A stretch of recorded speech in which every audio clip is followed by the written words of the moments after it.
Welcome to the Church Safety Guys broadcast with hosts James McGarvey, Paul Buckner, and Mike Scully. Together, they make up the Church Safety Guys. Their mission? To equip, train, and disciple church safety teams. Join us for the next hour as we talk about all things church safety and security. Don't forget to like our Facebook page, join one of our church safety and security communities online, and share this broadcast with your church.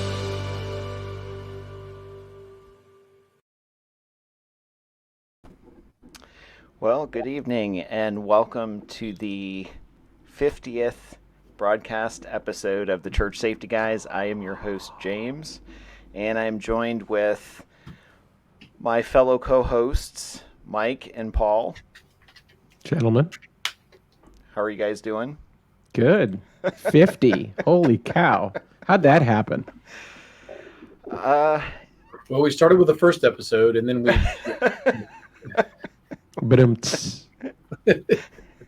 You know, folks, if you're just joining us tonight on the 50th episode, it's not going to get any better tonight. I'm just going to tell you that the jokes, if anything, are probably going to get worse. This is true.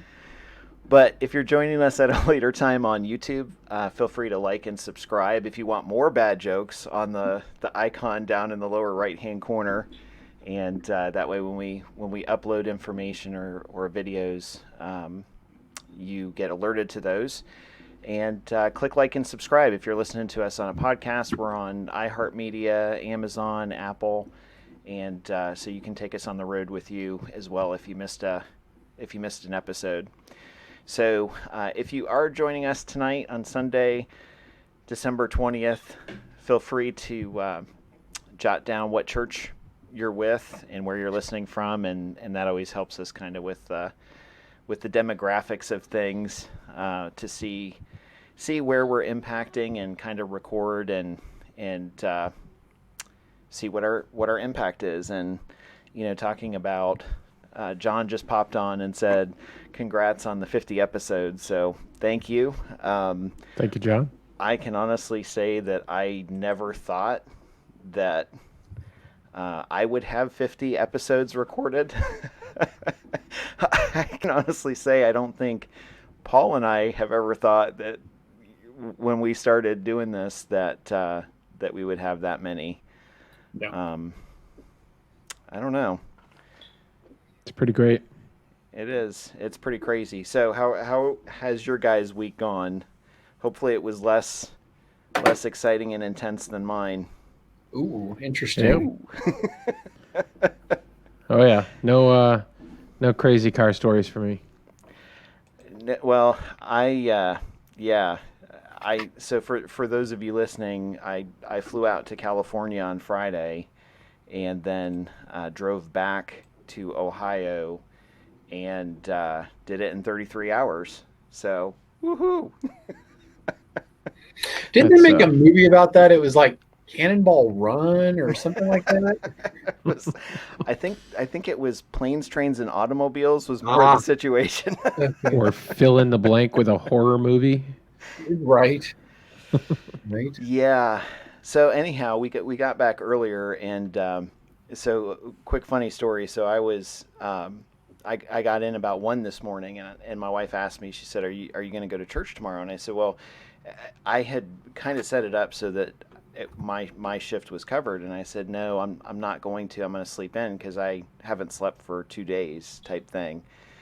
And so my phone, I slept in a little bit, and my phone's blowing up, and I'm picking it up and looking at it and everything. And someone decided to cut 2 of our van's catalytic converters off last night. So, someone, well, we think it was last night. Someone went to use a van for the church service today, and of course they started it up, and right away it was noticeable that Oh boy. the muffler and everything. And what's crazy about that? I need to do some research. Maybe one of our listeners can tell us how much money is actually to be had in a catalytic converter that size, because for the cost for us actually going and getting it like put a new one back on, I always laugh because it's less than what our deductible is for the insurance. So we never file a claim with the insurance company because it's always cheaper to just go get it fixed. See, I started to do that research once, but I found it exhausting.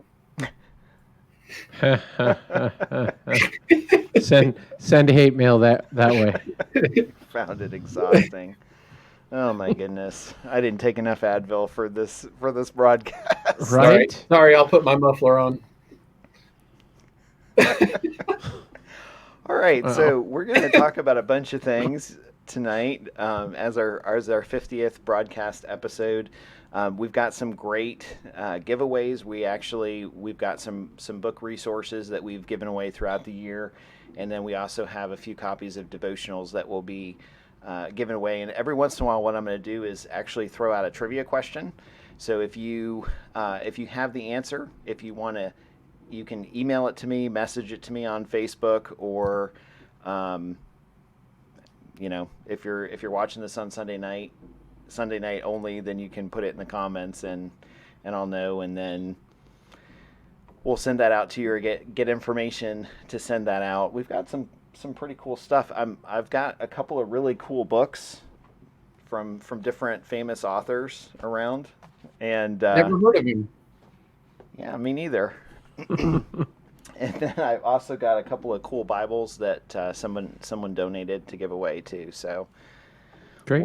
We'll do that later this evening. So I'm going to go ahead. Actually, we're going to chat about a few things from this year and last year, and I'm going to go ahead and bring in. Let me fix the background. Jason LeBlanc. Jason. Hey guys. Hey.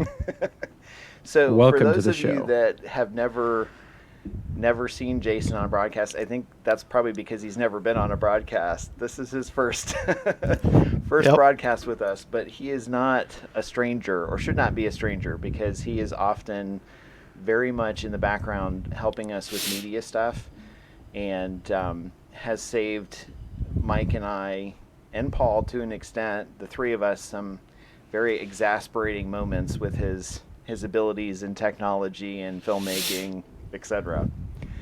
So do what I can. So with that build up, gee, how do I follow that? But it's all good. It's all good stuff. So wanted to kind of start off and just chat a bit about New Year's resolutions that we have. I guess individually, 2021, I'd like to see us get through some of the year with a sense of normalcy that maybe we didn't have for 2020. But I'll actually throw it to Mike, and we'll just kind of go around tabletop style and chat about that. I think I'm going to I have like two, and I thought about this kind of preparing for tonight, and the first one I really is not one that you would want to necessarily admit, but I would want to sit there and say, I want to pray with my team more. That's the first one. And the reason being, it's not that we don't set out to do it. It's not that it's not part of our prescribed flow on a daily basis or each Sunday. It's that things happen and all of a sudden you're responding to something, you're answering somebody on the radio, you're going to get a door somebody forgot to unlock, whatever, and before you know it, that turns into three things and your Sunday starts happening without praying with your team beforehand. So I'd say if we were looking at resolutions for next year, is to try to really be even more intentional than we have been with that, and just bring the team together in that way. And then from a second I would say is to do more of this, to break out the tourniquet and do a little bit more of teaching with that, so that not only have them put it on themselves and do so one-handed as a training, because you never know. It's also making sure that the only place that these exist are not just the trauma bag, but that we have a pouch over in our kids' church area, that we have a pouch available at our sound booth, and that we also have our trauma bag. So there is multiple available, but regardless of location, they need to be able to actually use it. So I want to do more trainings of that. Semper Disciplina. Exactly. I know a guy that says that. Somewhere. I don't. It'll come to me. Paul, what are you thinking? I generally don't like New Year's resolutions, but I am going to focus more on edutainment for myself in 2021, where regardless of what the landscape looks like politically or economically, I've got enough books to probably last me into the next century after this one. So I've got a little reading area set up in a corner. I'm gonna spend more time on this, and actually probably sometime next week I'll have a video up kind of talking about the last couple of years in recap where I've leveled up strength wise, and War Ready came out of that, which became a book, and Mike, you were talking in the phone call the other day, which for those of you that don't know, I missed the phone call. I was dealing with an emergency with one of my police departments, and Mike was talking about how it had benefited him, and some of the things we're talking about with War Ready, and so I want more of that. I'm going to go to the next level. I'm going to do Brazilian Jiu-Jitsu. Is going to be one thing I'm doing, as a friend of mine calls it, murder yoga, and then I'm going to start running, because if everything is the same with the chief of the department that offered me the commission, in August of next year I go through the police academy. So this before spring I will be running. So if I look really strange and peaked when you see me like I'm going to pass out, it's probably because I started running. So I guess my biggest two would be running and murder yoga.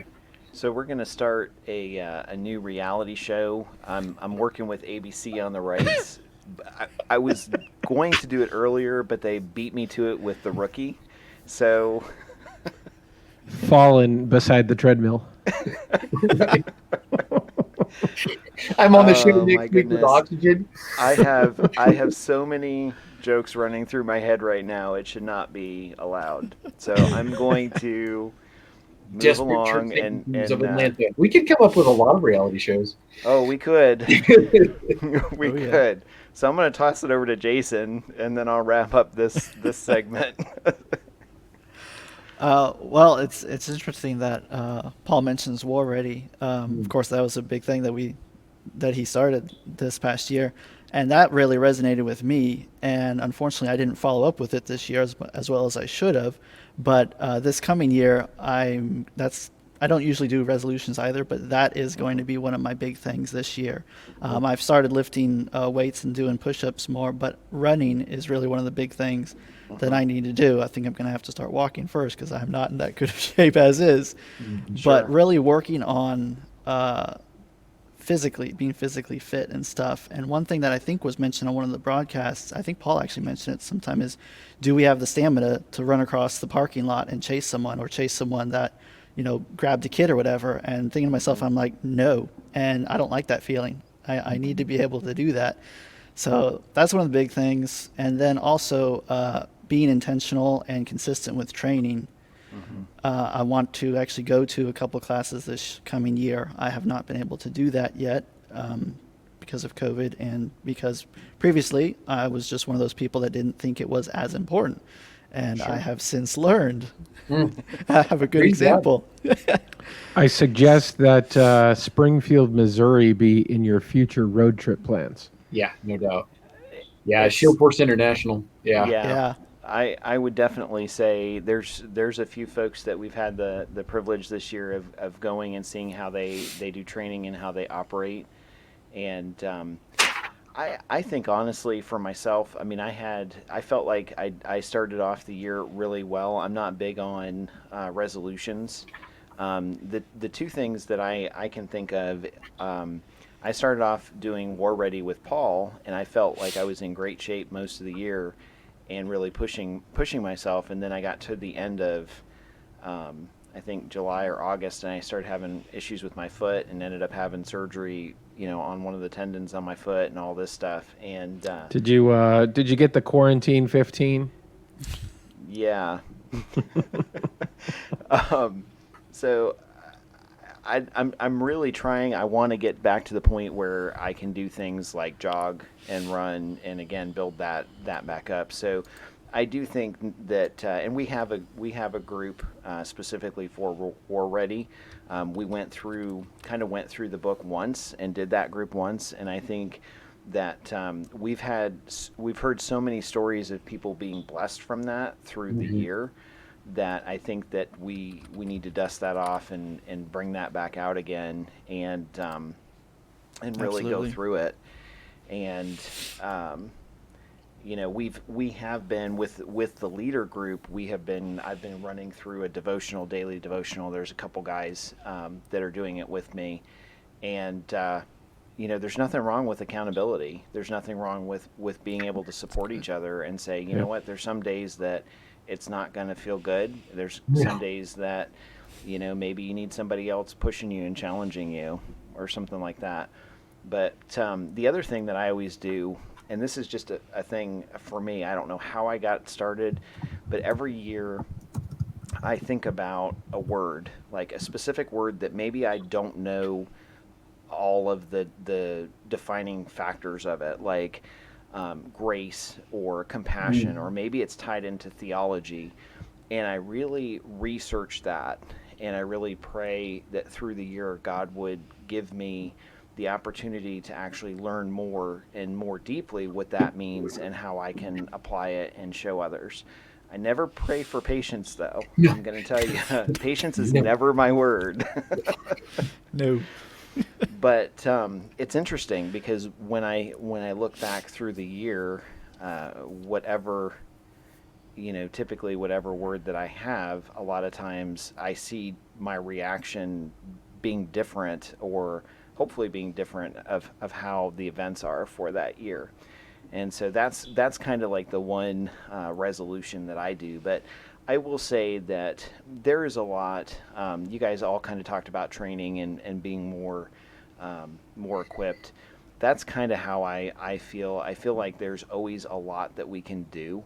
And so I think for myself and my team, I'm going to be the same way. I'm going to really try and push them and say, you know what, you can watch an hour video once a month. There's a lot you can do on your own that you don't have to go to a mat. You don't have to go to a karate studio or special instructor, but just the idea of pushing yourself to learn something new. Now, obviously some of that content, whether it's de-escalation or something like that, sometimes you have to have an actual classroom setting where it's interactive and people learn better that way. But that's, to me, I just feel like, even if you watch an hour-long video on de-escalation, you're still trying to improve. You're still going to learn something that you didn't know before, and learn how to do something maybe a little bit better. Praise God. But all right, so looking back this year, obviously we've talked about a little bit about the 50 episodes and some of the things we've covered. We're always looking this year. We're always looking for feedback from folks. If there's a particular topic that you think we should cover or talk about, send me a message, send Paul a message or Mike, and we can either talk about it or we can try and have a guest on. We don't know everything. At least I don't know everything. Yeah, so. So from that standpoint, if we can find someone that may be able to answer your question or just give better training and better thoughts, then that's what we're all about. We're about trying to help other churches and provide solid content. So with that in mind, we'll jump in with Mike, and we'll say what was your favorite episode this year out of the 50? I'll throw that in there. Well, it's I would normally say maybe my first, but honestly, I think I would jump to Pastor Frank Pomeroy. That when he came on, I think not only were we blessed to have him come on the show, but really it's amazing his exemplary faith through such tragedy. And it spanned 2 episodes. For those that haven't seen it, absolutely go back and check it out.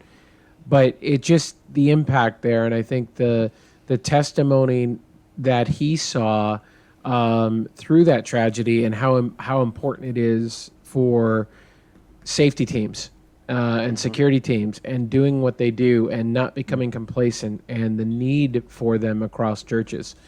And I think there's so many that are still struggling with that. We see that conversation pop up in the discussion thread all the time over, well, I'm having trouble with this, or I'm trying to reach this person. Well, I can't necessarily make the case. Well, I think at the same point, it's necessary. So I think he lays it out better than I think anybody can, with a real world scenario of what really happened, really in kind of my backyard here in Texas. But it was a very moving episode. I choked up more than once during that recording. And again, we're just blessed to be able to have him share his story, his testimony, and how God moved in his life, even amidst that tragedy.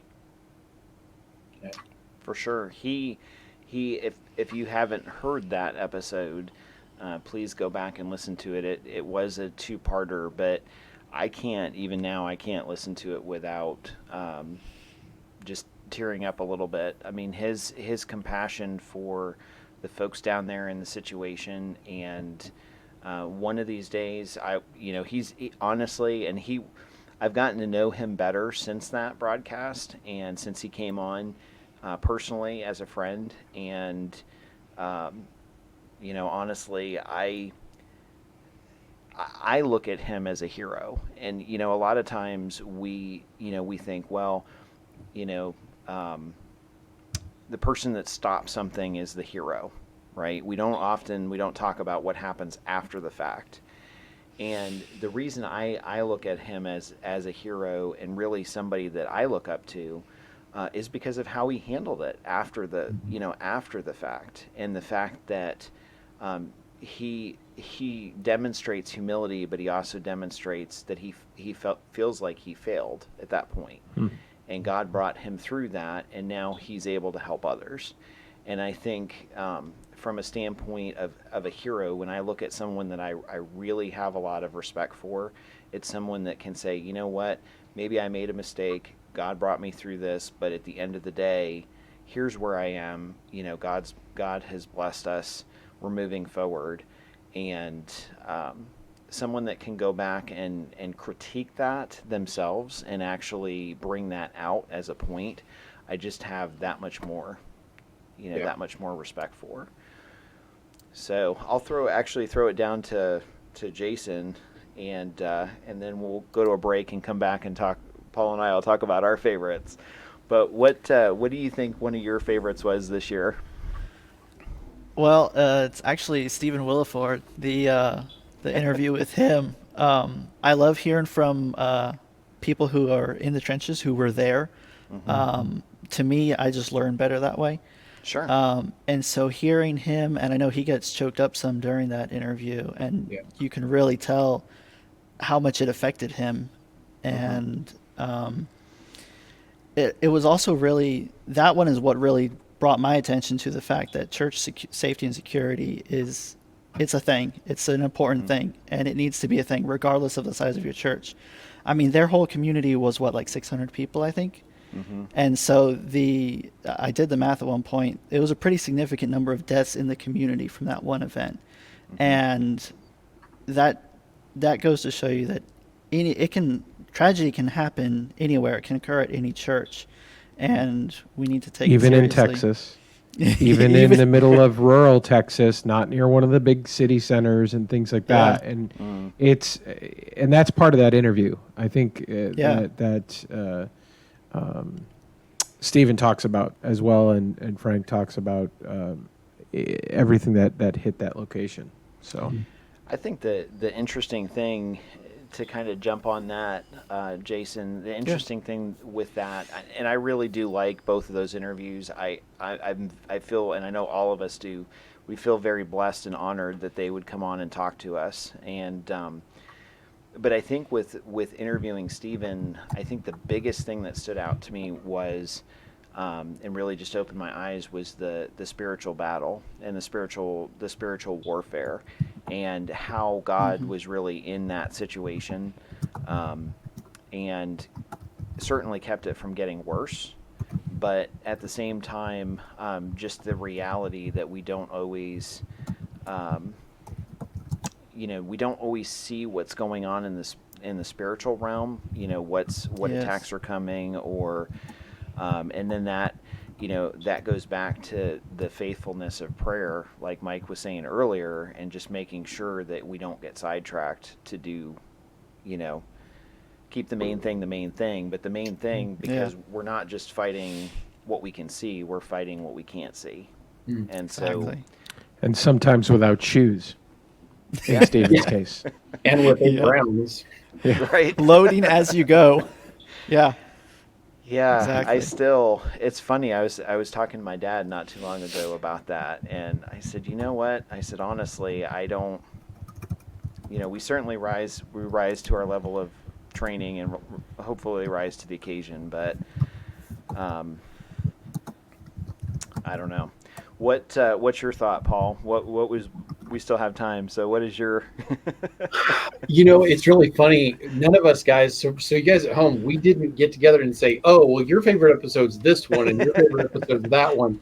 So I was sitting here just awed by the fact that we have 50 episodes, but I was thinking about, we've become friends with Simon and Dan, and we've and Jimmy and Carl and Jim. Simon? I mean, Simon who? I'm sorry.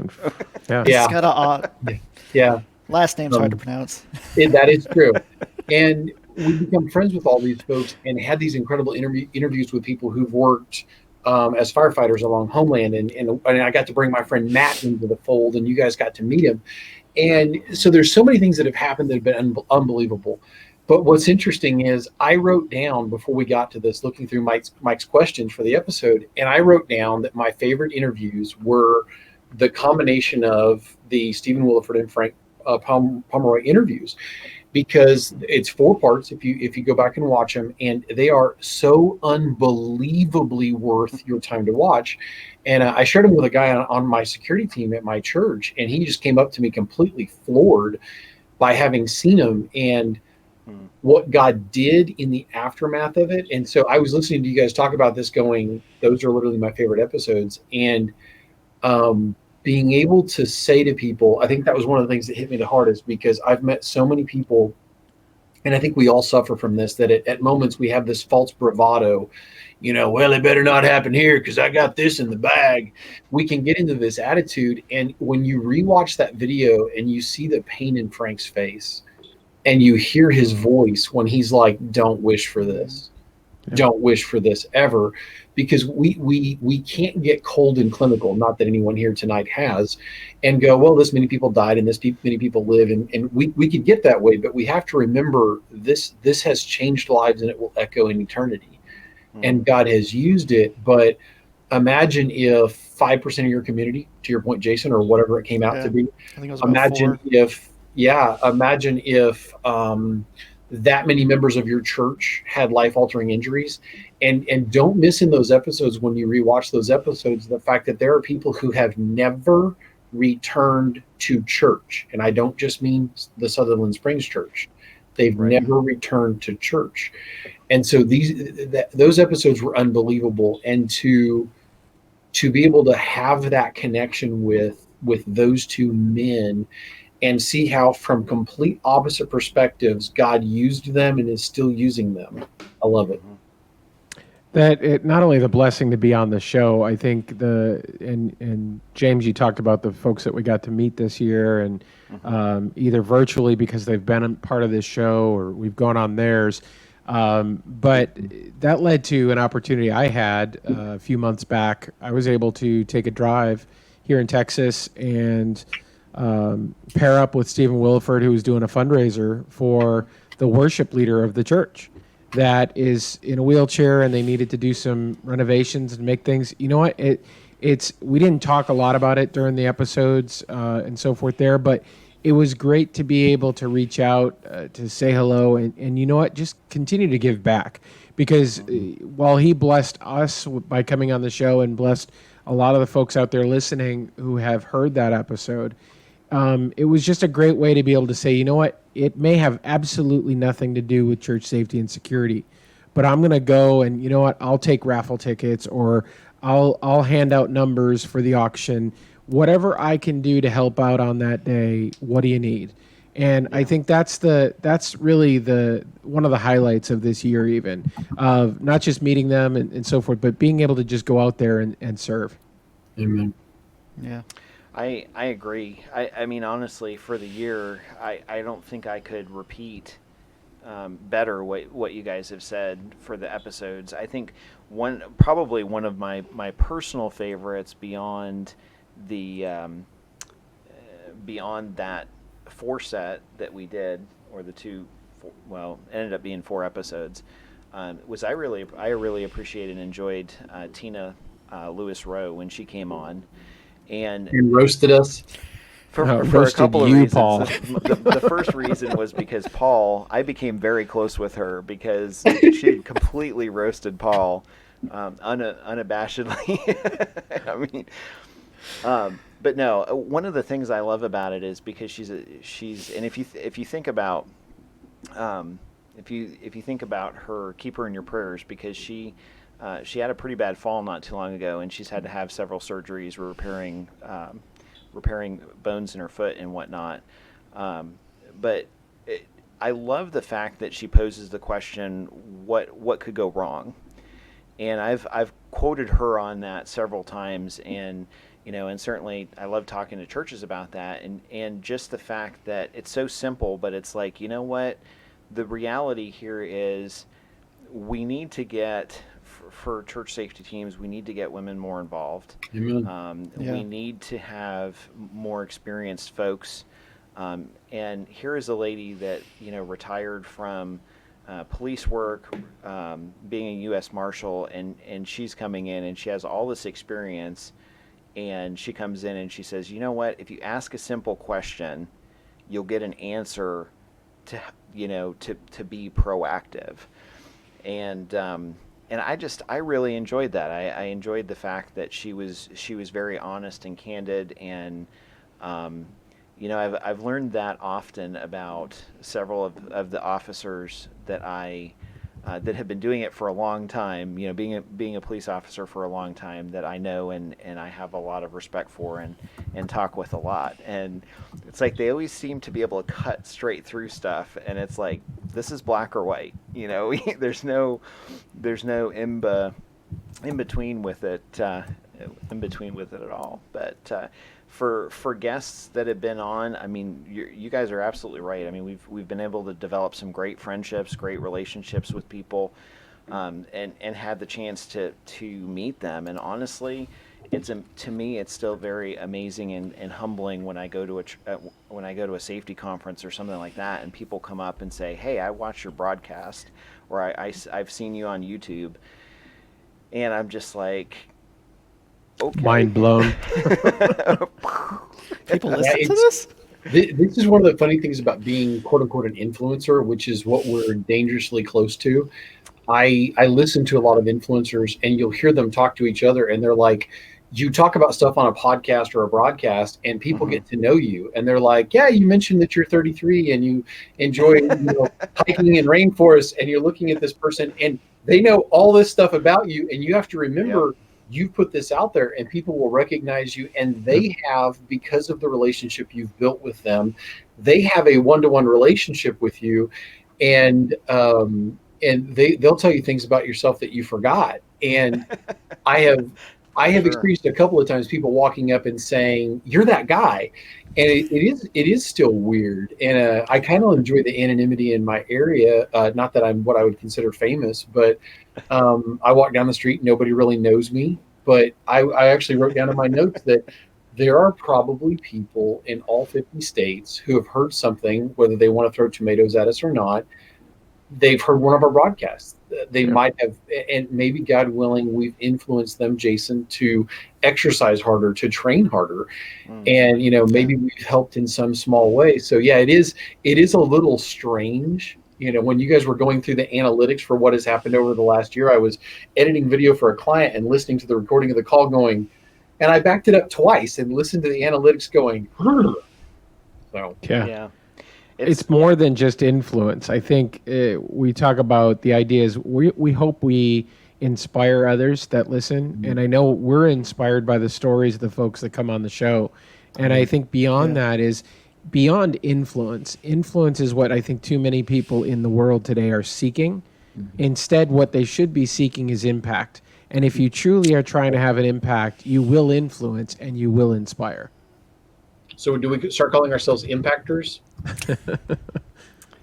Well, I would love to come up with something witty to come with after Mike, but that was the gold nugget for tonight, folks. I just There we go. unpacked that. And I didn't even have that written down. Boom. He had his V8 this morning. Mind blown. So we're going to go ahead. We'll go ahead and take a quick sponsor break because it's that time, and then when we come back, we'll talk about some of the analytics and some of the things that we've been able to bless others with our ministry this year, and we'll dive into that just a tiny bit. So stay tuned, stay with us, don't go anywhere. We'll be right back. With over 50 years of experience with religious and nonprofit organizations, Thomas Alexander Insurance and Associates understands that your congregation is different from a traditional business. We're here to fulfill your needs, coming to you while creating a personal plan for your budget and size. From your local community to around the globe, we are advocates for you. Thomas Alexander Insurance and Associates, your partner in service.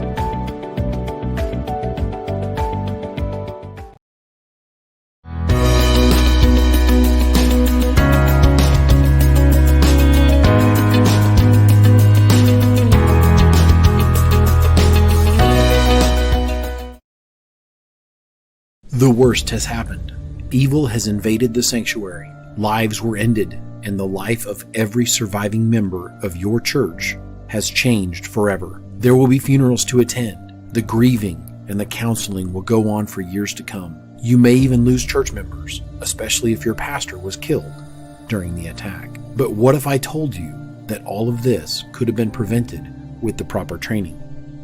That your church could learn how to secure its campus and how to see the signs of an attack before it happens. At Shield Force International, we will teach you the skills you need to protect your church, to protect your children, to mitigate and even eliminate would-be threats to your church body, all before it happens. We can no longer pretend that evil doesn't exist, or that churches aren't targets. Attacks against churches and pastors are on the rise. Call or visit us online for a free consultation. Even at church, bad things can happen. Medical emergencies, active shooters, predators, even domestic disputes. Is your church, is your ministry, is your sanctuary prepared? Do you have a safety or security team? Find out how you can be with James McGarvey's new book, The Case for Church Safety and Security. James McGarvey's experience and training, along with a biblical foundation, bring much needed information in today's trying times. It offers a true biblical perspective for starting, keeping, and growing a safety or security ministry in your church or place of worship. The Case for Church Safety and Security, a brand new book, includes a special foreword by Frank Pomeroy, the pastor at the First Baptist Church, Sutherland Springs, Texas, where they experienced the worst active shooter in U.S. history. This compelling book shares insight on preparing yourself and your church from potential threats with a biblical worldview. Start your journey to a more secure ministry and worship freely, knowing you're safe. Get more information now at churchsafetyguys.com and pick up your copy today.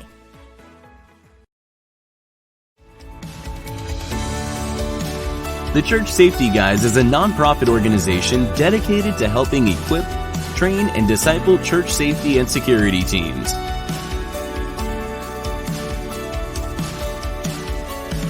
We're about all things church safety and security, which starts with a ministry mindset and a servant's heart.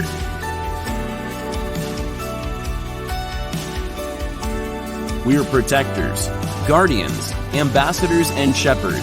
We help church and place of worship safety and security teams all over the United States through our broadcasts, online communities, conferences, trainings, resources, and products.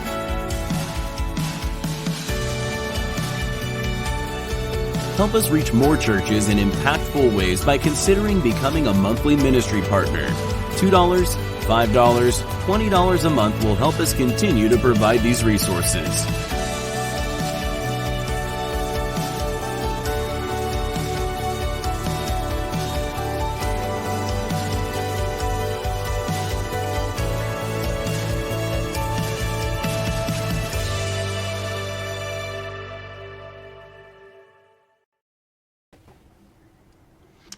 All right, so welcome back to the Sunday night broadcast of the Church Safety Guys. We had to take a quick break there, so if you're joining us, feel free to answer some of the trivia questions. I posted 2 on there, and if you go back through the feed and you answer those, shoot us the answer, and then we're going to do some drawings and such for some of the books and resources that we have. So going back to we were just talking a little bit before the break about the impact that we've had this year, and a lot of times I forget that we don't always communicate. I don't always communicate the numbers on like book sales and devotionals and the information based on people coming to YouTube and what they watch on our YouTube channel and all that information, but. We have, I believe it was on YouTube, we've had over 17,000. Was that correct? I think so. So 17,000 impacts with our YouTube channel in the last year. We have sold actually over 600 books in total. Our number one book seller is actually To Protect and Serve. And we've heard stories. I've been blessed with hearing stories of individuals that were even interested in leaving law enforcement and read through the book and decided not to. Praise God. And that's just amazing to me. It blows my mind that God has done that this year. I look at my bookshelf and I'm like, hey, there's 5 new books here. And honestly, a lot of times people, I don't want to give our mantra has always been quality over quantity. So I don't want to give the feeling that, oh my goodness, he's just spitting them out. But a lot of, even the last one, a lot of the information from it has been stuff that I've been working on even before Paul and I started, and I had outlines or content somewhere, and it was just kind of God saying, you know what, now's a good time, now's the right time, and it kind of came together. And certainly with COVID this year, we all had a little bit more time to do different things. But after To Protect and Serve, based on time, I would say our next best seller is the Case for Church Safety and Security, and that's quickly, just since we released that 2 weeks ago, we have been several days on Amazon's number one and number 3 spot for the Kindle version for number 1 new release, and then for church administration material, and then we also jumped up to, I think it was number 26 out of the top 100 books in that category for Amazon. So wow. That's mind-blowing to me, and that's not, this isn't me saying, hey, I'm a great author. That's me. This is just me saying thank you for supporting us, and every time we sell a devotional or every time we get that material out, we give away just as many. I had a situation last weekend at my church where there was an officer there, and I was able to give him a copy of To Protect and Serve and encourage him, and that was just because we've had folks donate money. We've had people we don't even know, like friends of friends of friends, reach out to us and say, hey, here's $100, go give some of these books to a local police department or something like that. And so that's just from you guys listening and being able to help us as we funnel those resources and to help others. And again, honestly, after the case, probably the number one book has been War Ready.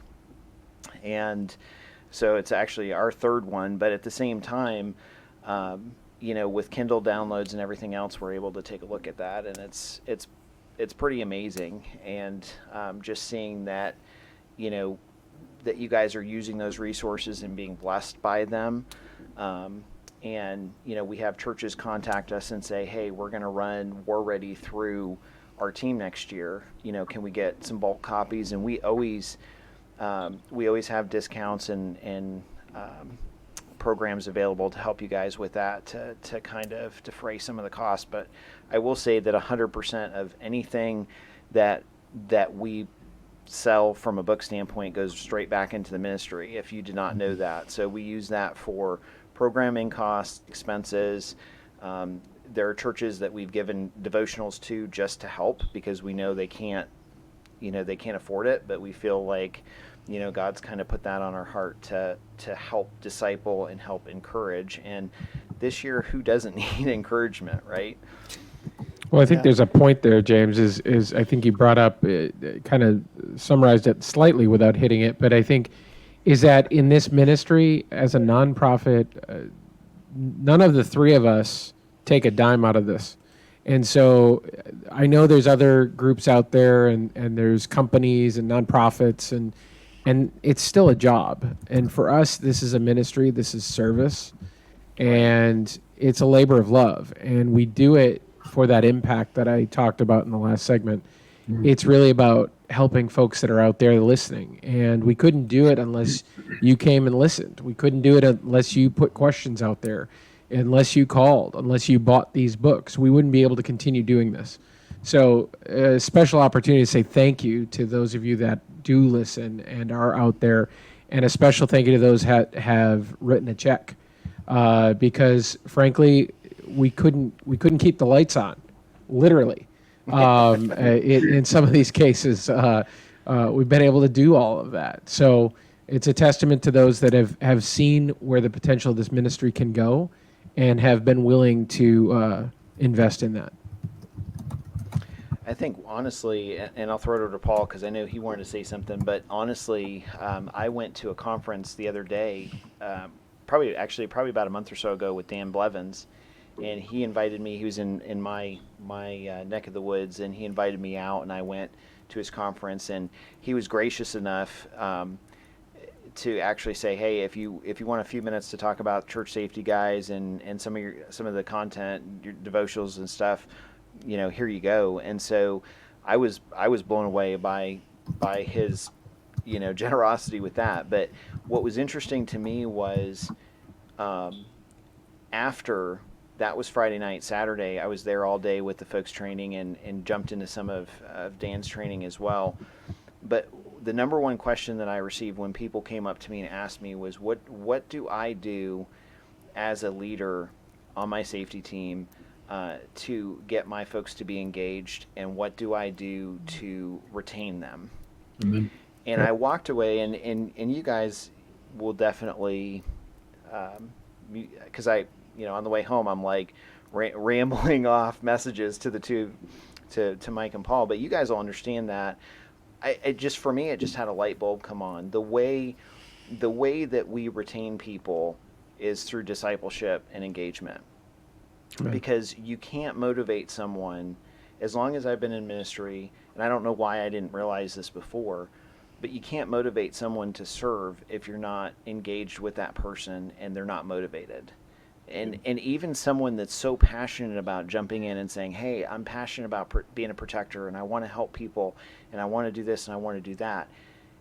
At the end of the day, it's still motivation. The folks that that get up every day and put on a badge and put on a gun and go to work protecting, it's not because they always like doing that, but they have to be motivated in some portion to go do that. And it's no different, honestly, it's no different with church safety. And so I was able to have some great conversations with folks and say, you know what, here's a devotional. Someone gave this, someone covered the cost of this for me to give it to you. Please take it.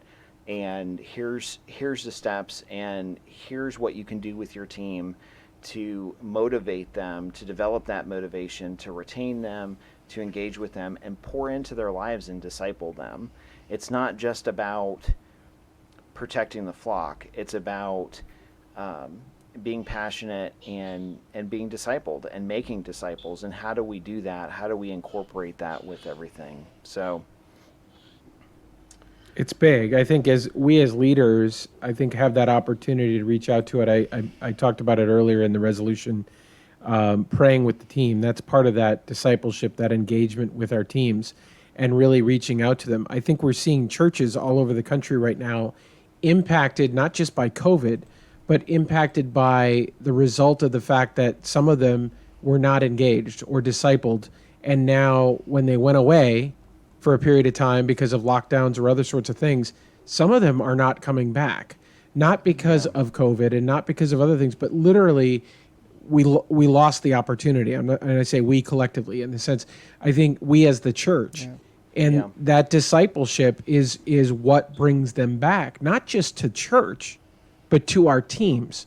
So for those that aren't back yet, now's the time you should be reaching out to your folks, not just for training opportunities and not just to try to push some more information or a video or something like that, but to engage them. How are they doing as people? And that's really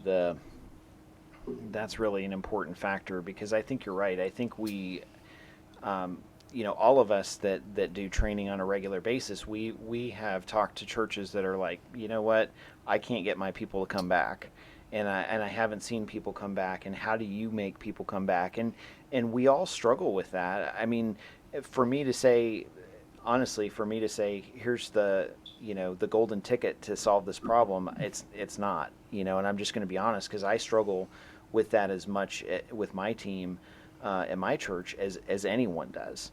When COVID hit, it kind of put us in a spiral of, well, we've got time, because of this, and it doesn't matter, and I'm not going to train, and why train, why invest that if we don't open for another month or whatnot. And it's hard. It's not easy, but I will say that I feel like I've been blessed, and I've done better with my team because of the foundation we had before COVID, that we were friends, we were engaged, we were coaching each other, we were discipling each other, and to me, nothing stopped except the fact that we weren't meeting on a regular basis for a short period of time. But I don't know what other than that. Do you have any thoughts on that, Paul? Or there's so much. We get into these topics and we could go for a couple of hours. That was one of the decisions we had to make early on, was to keep it to an hour, because we could easily talk for we could do the Jocko Willenick podcasts that are 3 hours long, and everybody would be sleeping and snoring. It's an incredible thing looking back what God has done. I'm looking forward to the future to see where God takes this. We've got stuff coming down the pipe that we can't talk about yet, that is amazing, that God has in store.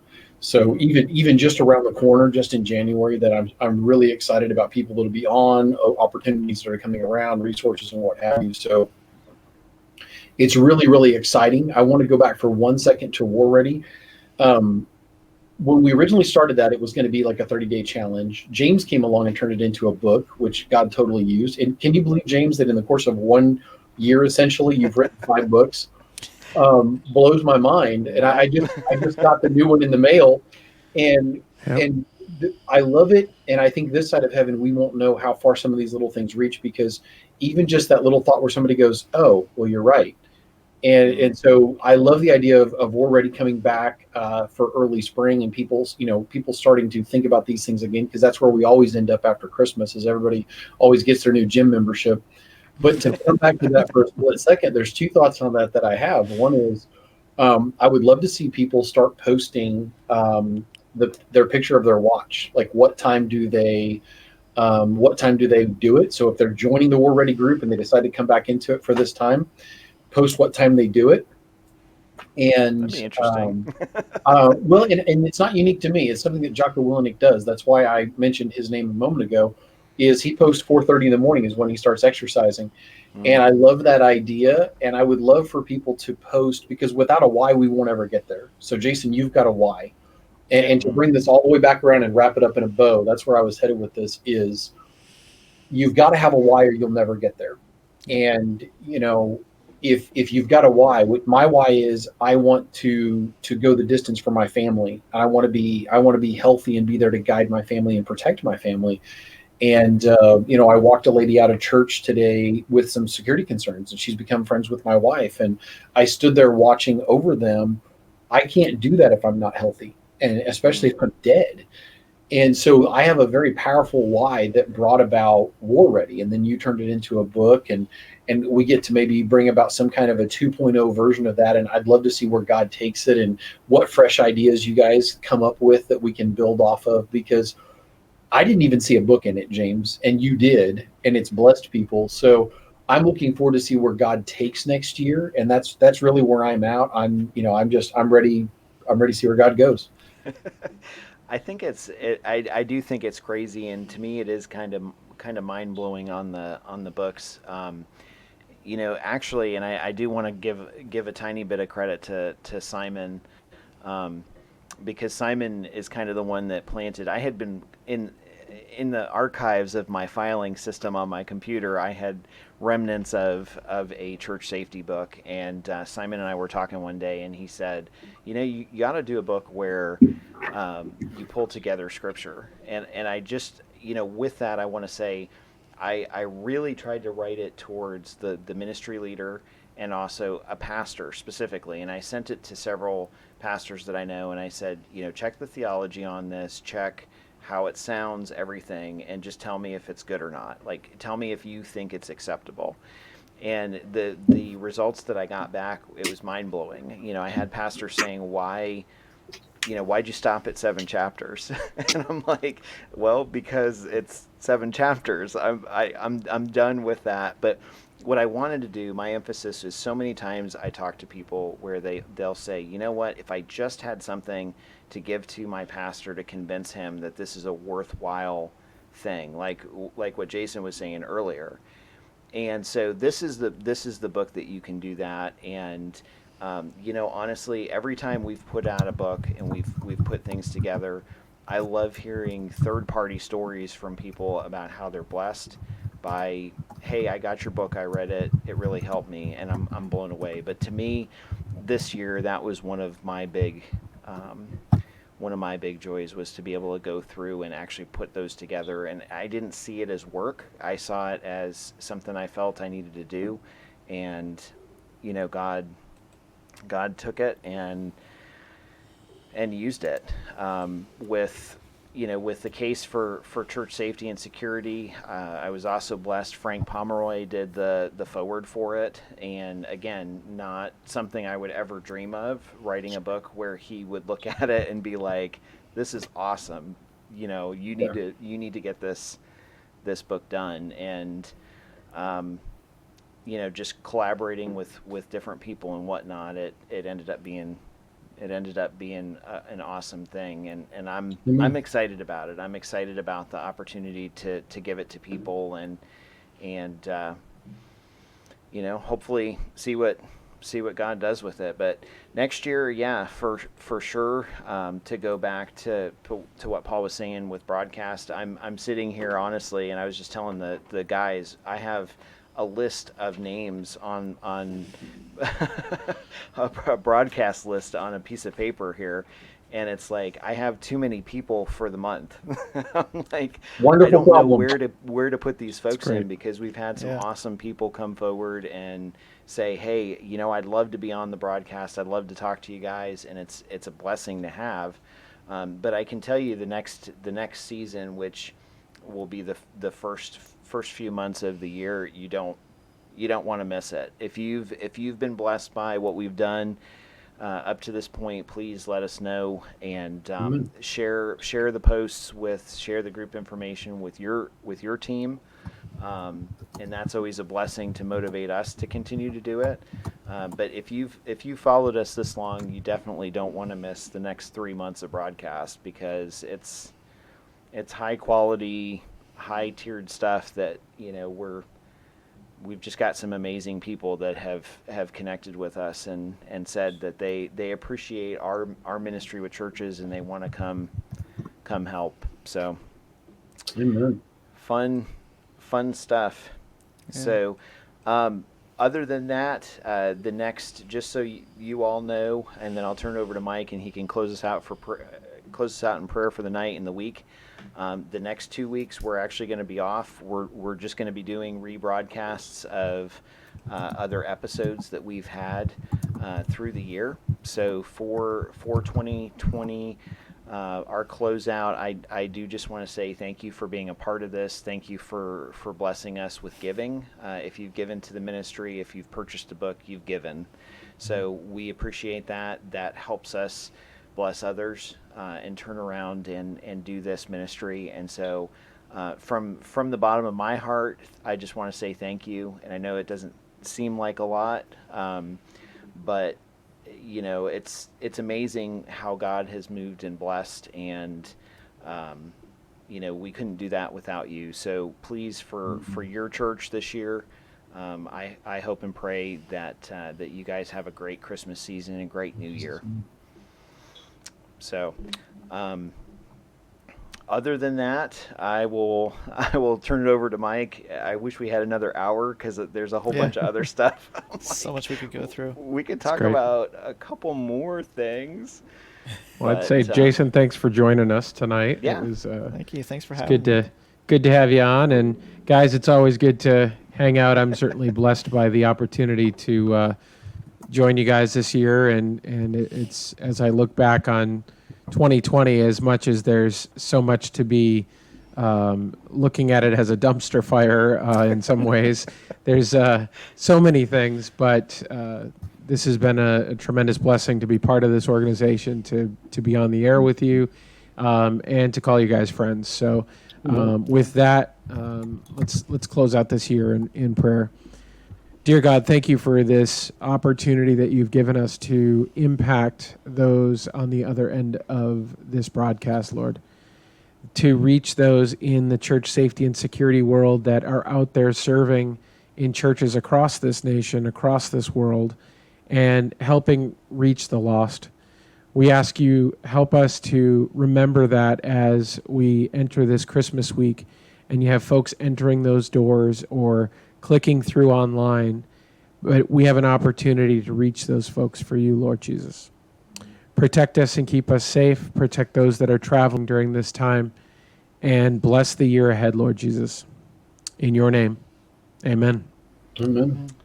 Amen. So just a quick preview as far as the next time we'll be back. It'll actually be January 10th. So we'll be back. Yeah, right? That's crazy. I don't think I've had 2 weeks off in a row for a year. But yeah, we will be back, and Lord willing, January is actually Human Trafficking Awareness Month.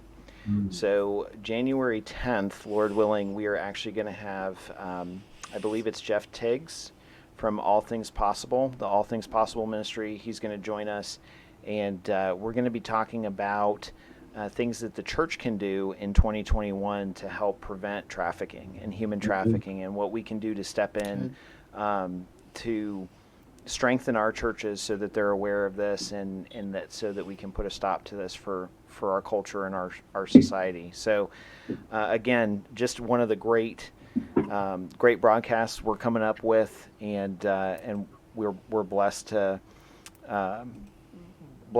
facilitate for you guys. So have a Merry Christmas, have a blessed New Year, and we will see you on the 10th, Lord willing. So take Merry care. Christmas. Have a great night. Merry Christmas, everyone. Merry Christmas. Thank you for joining the Church Safety Guys broadcast. We hope that you found it informative, and we appreciate your feedback. Looking for ways you can help us reach more churches? Share our broadcast with your teams. Consider becoming a monthly ministry partner.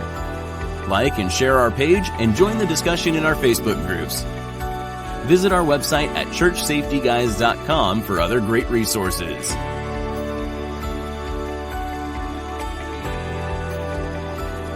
Remember to keep a servant's heart, a mindset of ministry, and Semper Disciplina.